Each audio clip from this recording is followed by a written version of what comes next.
alasan kenapa Pangeran Diponegoro tidak berkenan menjadi pengganti ayahnya selain karena dia anak selir. Seandainya beliau tidak menolak, seharusnya tidak ada kejadian pembunuhan atau pemberontakan. Maka beliau tidak menyelesaikan itu. Di dalam babat beliau menyampaikan melihat ayahnya itu beliau sedih.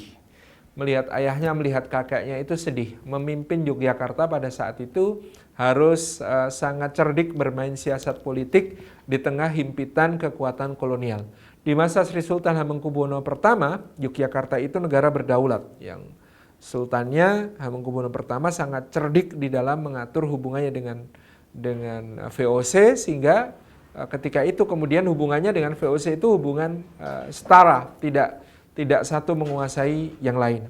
Begitu VOC bubar tahun 1799, kemudian digantikan oleh penjajahan Belanda, maka mulai banyak hal hendak dipaksakan ke dalam keraton itu di masa Hamengkubuwono II. Jadi Sultan pertama wafat itu 1792. Nah, VOC bubar 1799. Kemudian ketika itu di Eropa terjadi perang Napoleon yang berimbas ke Jawa. Jadi Jawa dijajah oleh Prancis pada saat itu karena Belanda dikuasai Prancis. Sementara Belanda Prancis ini mengirim Gubernur Jenderal Herman Willem Daendels untuk memerintah Nusantara dan mengamankannya dari pengambil alihan oleh Inggris. Maka pada fase dikuasai oleh Prancis inilah semakin terjadi satu clash antara kekuatan kolonial dengan Keraton Yogyakarta, sehingga Sultan Hamengkubuwono II dimakzulkan oleh Daendels dan lain sebagainya. Jadi makin banyak intervensi ke dalam keraton, dan puncaknya adalah penyerbuan Raffles.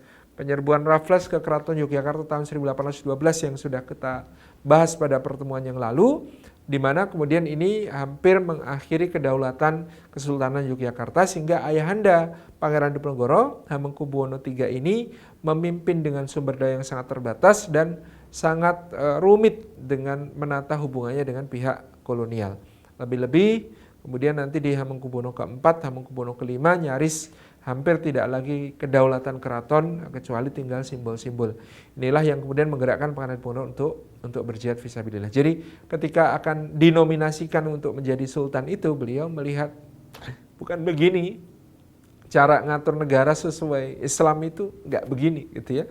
Kalau saya jadi sultan sekarang, saya nggak akan bisa menerapkan berbagai hal yang ideal di dalam kepala saya. Maklum masih muda kan, ya kita berpikir idealisme kan ya. Ya Pangeran Diponegoro sama.